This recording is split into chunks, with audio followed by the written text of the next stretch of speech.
کہ اللہ نے پوری بات واضح کر دی کہ ہم نے تمام پیغمبروں کو بھیجا، سب پہ وہی نازل کی، اور یہ وہی ایسے ہی کی جیسے آپ پر کی ہے، تو اس سے تو آپ کی نبوت ثابت ہو چکی ہے۔ اب تو یہودیوں کو کہنا چاہیے بھائی ٹھیک ہے مان لیا، پھر بھی نہیں مانتے۔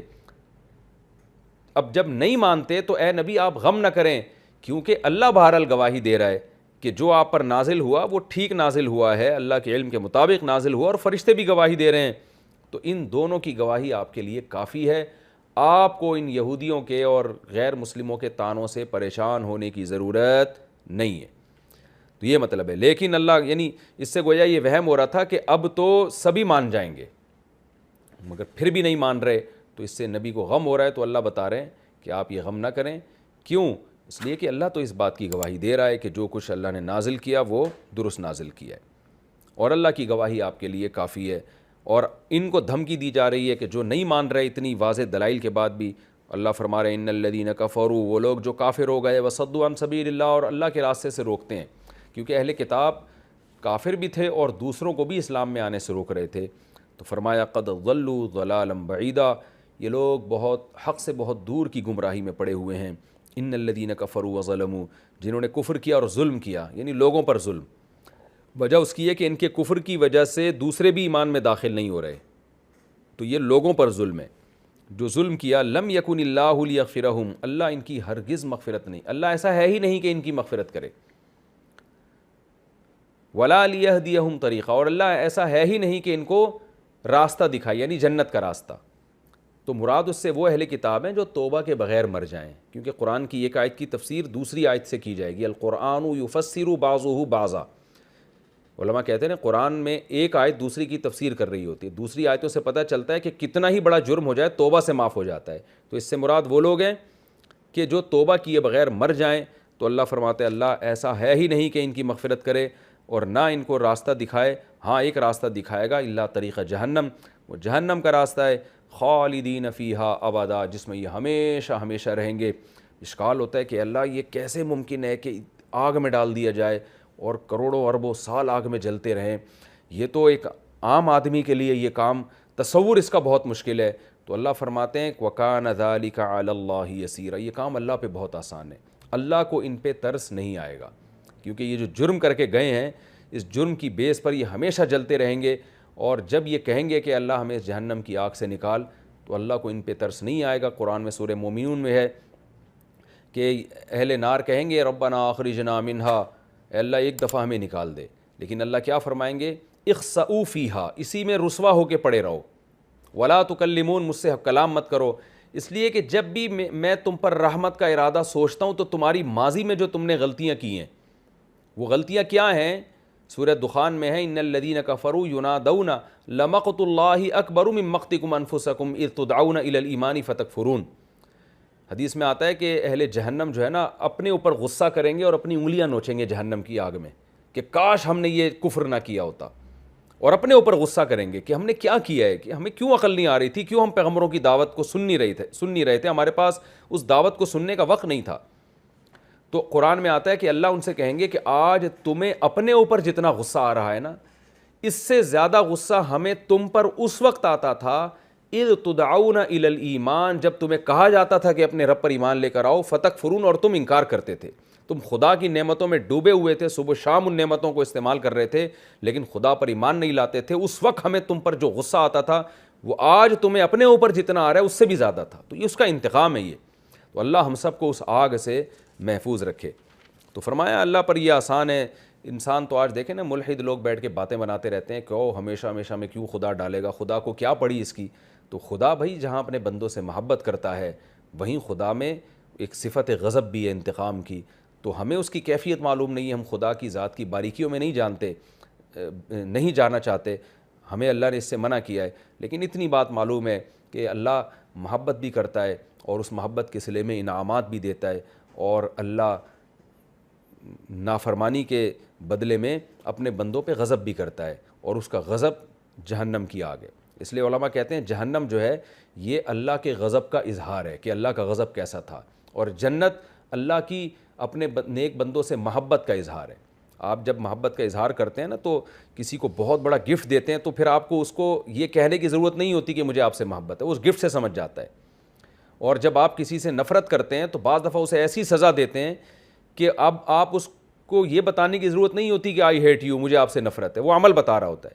تو اللہ کا کتنا غضب تھا، جہنم کی آگ بتائے گی، اور اللہ اپنے نیک بندوں سے کتنی محبت کرتا تھا، یہ جنت کی نعمتیں بتائیں گی. اللہ ہم سب کو ایسے اعمال کی توفیق عطا فرمائے کہ جو ہمیں جنت کا مستحق بنا دیں، اور ایسی برائیوں سے بچنے کی توفیق عطا فرمائے کہ جن کی وجہ سے ہم اللہ کے غضب کے مستحق ٹھہریں. تو یا ایھا الناس، اب اللہ تعالیٰ کیونکہ صورت اختتام کی طرف جا رہی ہے، تو اب اللہ نے اسلام کے اتنے دلائل دینے کے بعد کہ بھئی پیغمبروں کا سلسلہ تھا، سب پر ایسے ہی وحی آتی تھی، سب کچھ کے بعد اللہ اب حجت تمام کرنے کے لیے ساری دنیا کے انسانوں کو، قیامت تک آنے والے انسانوں کو خطاب کر رہے ہیں. بڑی زبردست جلالی آیت ہے یہ. یا ایھا الناس، اے لوگو، قد جاءکم الرسول، تمہارے پاس پیغمبر آ چکے ہیں محمد صلی اللہ علیہ وسلم، بالحق، حق کے ساتھ آ چکے ہیں، من ربکم، اے لوگو تمہارے پیدا کرنے والے کی طرف سے، پالنے والے کی طرف سے. کتنا زبردست انداز ہے یہ. یعنی کوئی ایسے سفیر نہیں ہے جن کا تم سے کوئی تعلق ہی نہ ہو.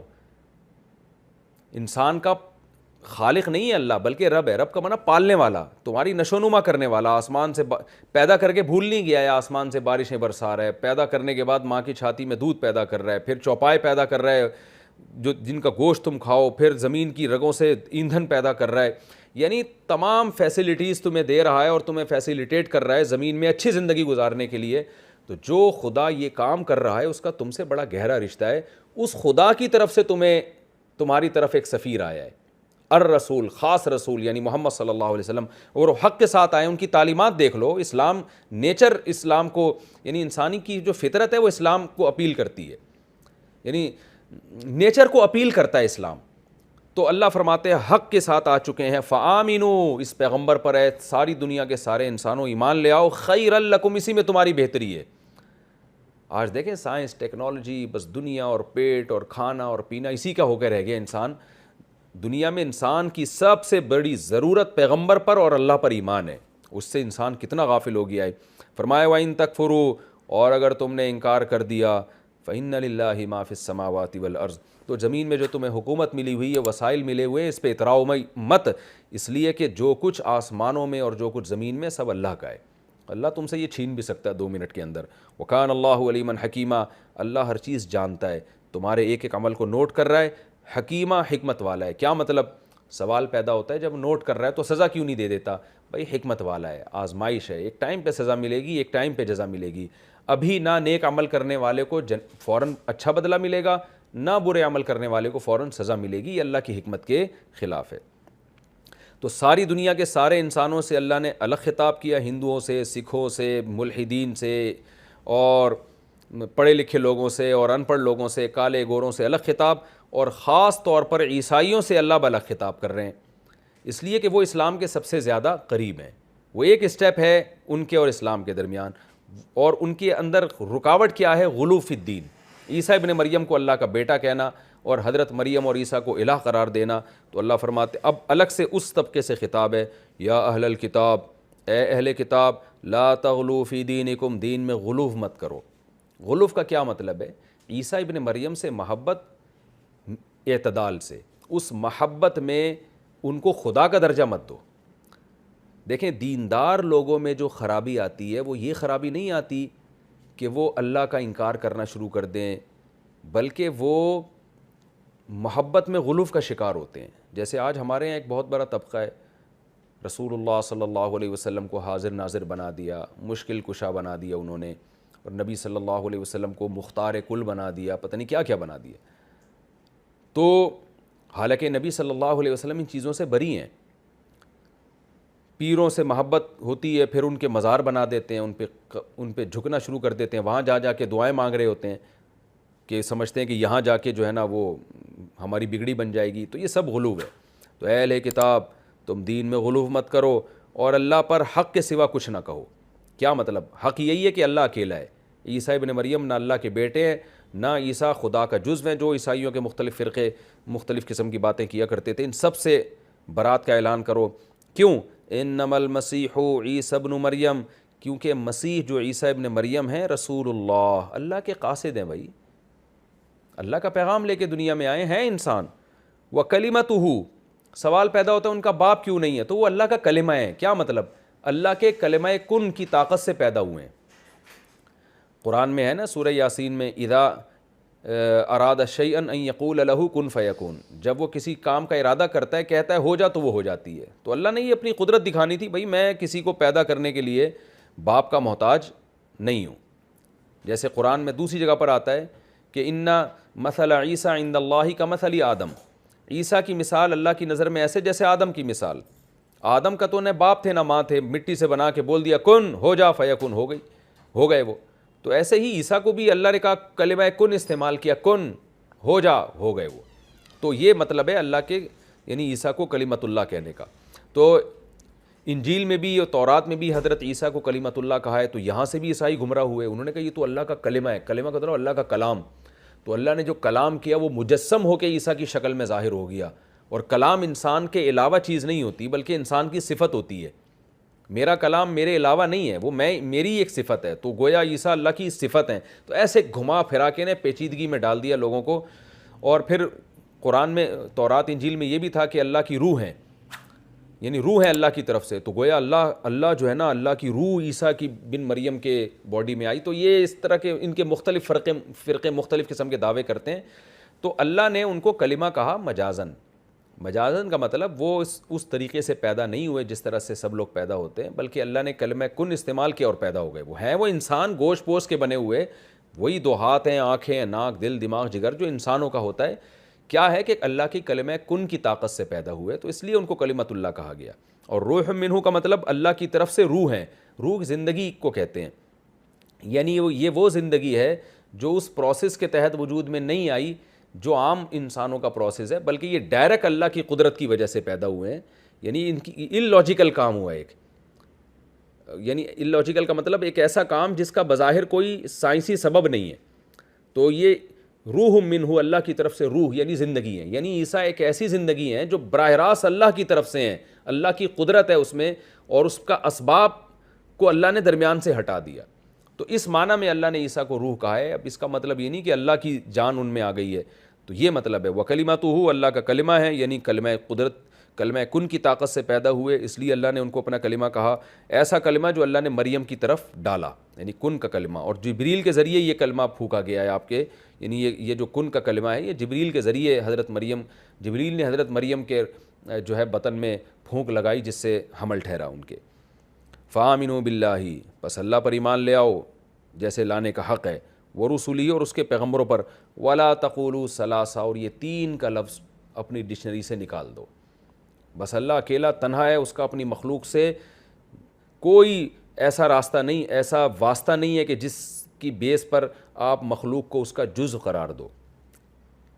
انتہو اللہ دھمکی دے رہے ہیں، انتہو اے عیسائیو رک جاؤ اس بات سے، خیر لکم اسی میں تمہاری بہتری ہے، ورنہ اللہ قیامت میں تمہیں چھوڑے گا نہیں اس جرم کی وجہ سے.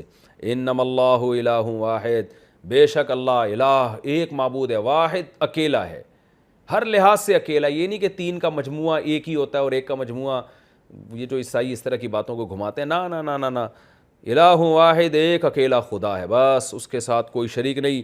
سبحانہ اس بات سے وہ پاک ہے، ان یکون لہ ولد کہ اس کی کوئی اولاد ہو، لہ ما فی السماوات جو کچھ آسمانوں میں زمین میں سب اسی کا، عیسیٰ کا نہیں ہے، مریم کا نہیں ہے، سب اسی اکیلے اللہ کا ہے.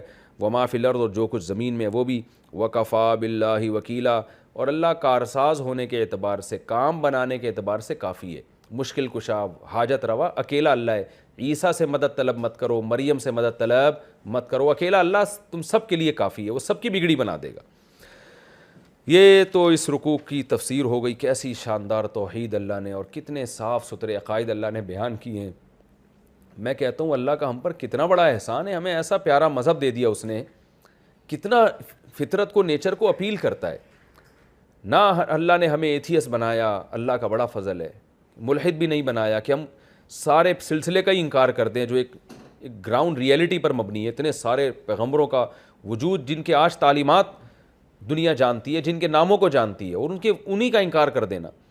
اور اللہ کا فضل ہے نہ ہم ہندو ہیں کہ بتوں کی عبادت کر رہے ہوں، پتھروں کی، چوہوں کی، گایوں کی، اور نہ ہم اللہ کے فضل سے عیسائی ہیں کہ عیسیٰ ابن مریم سے مرادیں مانگ رہے ہوں، نہ ہم یہودی ہیں کہ دنیا میں سود کے نظام کو نافذ کر دیا اور عیسیٰ ابن مریم کے قتل کی کوشش کی، کتنا بڑا اللہ کا فضل ہوا کہ اللہ نے ہمیں محمد صلی اللہ علیہ وسلم سے جوڑ دیا، اور قرآن ہمیں دے دیا کہ براہ راست آج ہم اللہ کا کلام پڑھ رہے ہیں جو تمام قسم کی تحریفات سے پاک ہے، اور براہ راست اللہ ہم سے کلام کر کے ہمیں بتا رہا ہے کہ حقیقت کیا ہے۔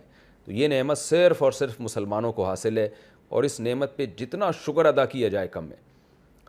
ہمارے حضرت فرمایا کرتے تھے مفتی رشید احمد صاحب رحمہ اللہ تعالیٰ کہ ہر مسلمان دن میں کم سے کم 7 دفعہ اللہ کا شکر اس پہ ادا کرے کہ اللہ تو نے مجھے مسلم پیدا کیا ہے، تو ہمیں اس آزمائش سے بچا لیا۔ ہم اگر غیر مسلم گھرانے میں پیدا ہوتے، پتہ نہیں ہم اس آزمائش میں پورے اترتے کہ نہیں اترتے، ہم اسلام کے بارے میں سوچتے بھی کہ نہیں سوچتے۔ تو اب اللہ نے ہم پر یہ احسان کیا کہ ہمیں مسلم گھرانے میں پیدا کیا، تو اللہ سے دعا مانگنی چاہیے کہ اللہ اب یہ بھی احسان کر کہ اسی اسلام پر ہمیں باقی رکھ، اور یہ دعا کثرت سے مانگنی چاہیے، ربنا لا تزغ قلوبنا بعد اذ ہدیتنا وہب لنا من لدنک رحمہ انک انت الوہاب۔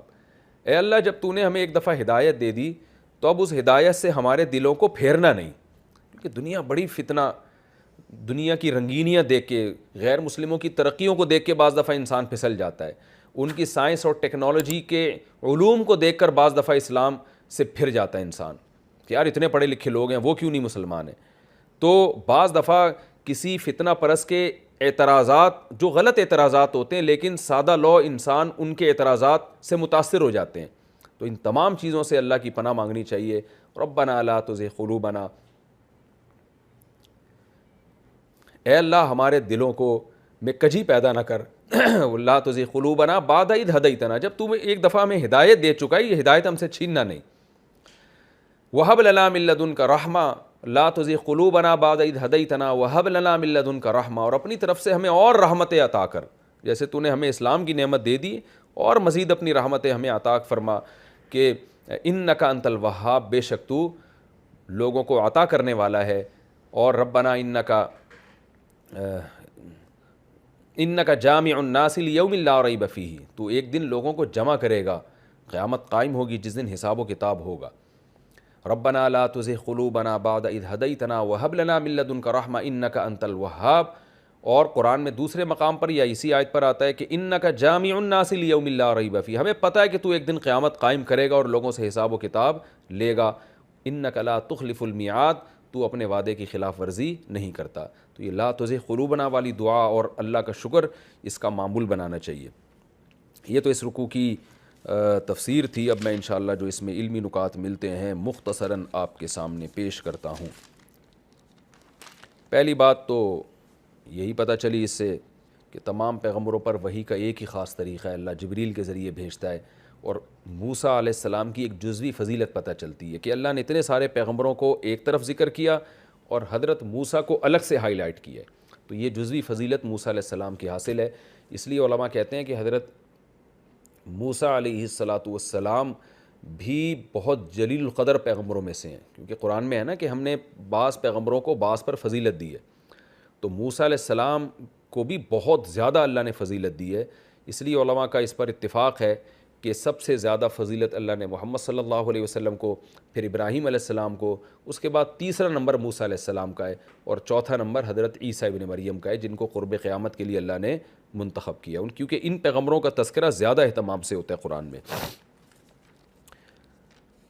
اور دوسری بات ہمیں یہ بھی پتہ چلی کہ اللہ کی کتنی بڑی رحمت ہے کہ وہ حجت تمام کیے بغیر عذاب نہیں دیتا، اور انہی آیتوں سے اللہ نے، علماء نے لکھا ہے کہ جن لوگوں تک پیغمبروں کی دعوت نہیں پہنچی تو قیامت کے دن ان سے اسلام کے بارے میں حساب و کتاب نہیں ہوگا، ہاں ان چیزوں کے بارے میں ہوگا جن کا برا ہونا عقل سے سمجھ میں آتا ہے۔ کسی نے اگر چوری کی ہو، کسی انسان کو ناحق قتل کیا ہو یا شرک کیا ہو، تو یہ چیزیں تو انسان کی عقل بتاتی ہیں کہ بری ہے، تو اگر ایسے لوگوں کے پاس اسلام کی دعوت نہ بھی پہنچی ہو تو بھی قیامت میں ان کو سزا ملے گی، کیونکہ اللہ کہے گا یہ تو عقل سے پتہ چلتا تھا کہ یہ برائی تم کر رہے ہو۔ لیکن جن چیزوں کا تعلق وحی سے ہے اور اسلام کے بتائے بغیر نہیں پتہ چلتا کہ اچھا کیا ہے برا کیا ہے، تو ان غیر مسلموں کے پاس اگر اسلام کی دعوت نہیں پہنچی تو پھر ان سے نبی کی رسالت کے بارے میں سوال نہیں ہوگا اور ان سے اسلام کے بارے میں سوال نہیں ہوگا۔ تبھی قرآن میں آتا ہے نا کہ ہم نے پیغمبر بھیجے اس لیے کہ حجت تمام ہو جائے۔ اس لیے حدیث میں آتا ہے لا يسمع بی احد من هذه الامہ یہودیا کان او نصرانیا ثم لم یؤمن بالذی ارسلت به الا دخل النار. کوئی یہودی عیسائی میرے بارے میں سنے، اس کو میری دعوت پہنچے اور پھر وہ ایمان نہ لے کر آئے تو اس کو آخرت میں عذاب ہوگا. اس سے پتہ چلتا ہے کہ اسلام کے بارے میں اس وقت سوال ہوگا جب پیغمبروں کی دعوت، نبی کی دعوت اس تک پہنچی بھی ہو. نہیں پہنچی تو پھر اس سے اسلام کے بارے میں سوال نہیں ہوگا. اور اس سے ہمیں یہ بھی پتہ چلا کہ اسلام کی دعوت ساری دنیا کے سارے انسانوں کے لیے. یا ایھا الناس قد جاءکم الرسول بالحق من ربکم، ساری دنیا کے سارے انسانوں کو اللہ خطاب کر رہے ہیں کہ اے تمام دنیا کے تمام انسانوں، تمہارے پاس رسول آ چکے ہیں. یہی وجہ ہے کہ جب نبی دنیا سے گئے تو صحابہ کرام نے اس دین کو پوری دنیا میں غالب کرنے کی کوشش کی ہے، اور اس کے بعد بھی، اور آج بھی یہی ہو رہا ہے. تبلیغی جماعتوں کو دیکھیں آپ، ایسا نہیں ہے کہ جاپان والوں میں جاپان جماعت جائے فرانس نہ جائے، افریقہ کے جنگلوں میں جائے اور امریکہ کے نیو یارک میں نہ جائے، یا امریکہ کے شہروں میں جائے اور افریقہ کے جنگلوں میں نہ جائے. تو مسلمان دعوت دے رہے ہیں پوری دنیا میں. مجھے تبلیغی جماعت کے لوگ ملتے ہیں، کہتے ہیں ہم ایسے ایسے ملکوں میں گئے ہیں جہاں کوئی تصور نہیں کر سکتا تھا کہ کوئی جائے گا. یعنی ایسے ایسے جزیروں میں جا کے انہوں نے دعوت کا کام کیا ہے. تو یہ اسی آیت کا نتیجہ ہے کہ ہمارے نبی کی جو رسالت ہے، ہمارے نبی کا جو مقام ہے، وہ یہ مقام ہے کہ دنیا میں اگر کوئی کسی پہاڑ کے کسی ٹوہ میں گھس کے بھی رہتا ہے تو مسلمان کی ذمہ داری ہے کہ اس تک بھی اسلام کو پہنچائے. وہ تو یہ ذمہ داری ہے، اور اللہ نے کیونکہ نبی کو تمام انسانوں کا سفیر بنایا ہے. تو یہ بھی اس آیت سے ہمیں پتہ چلتا ہے. اور یہ بھی پتہ چلتا ہے کہ بھئی دین میں غلو نہیں کرنا چاہیے، عقیدت محبت میں بھی غلو درست نہیں ہے، جیسے کہ عیسائیوں نے حضرت عیسیٰ علیہ السلام کو اللہ کا بیٹا بنا دیا.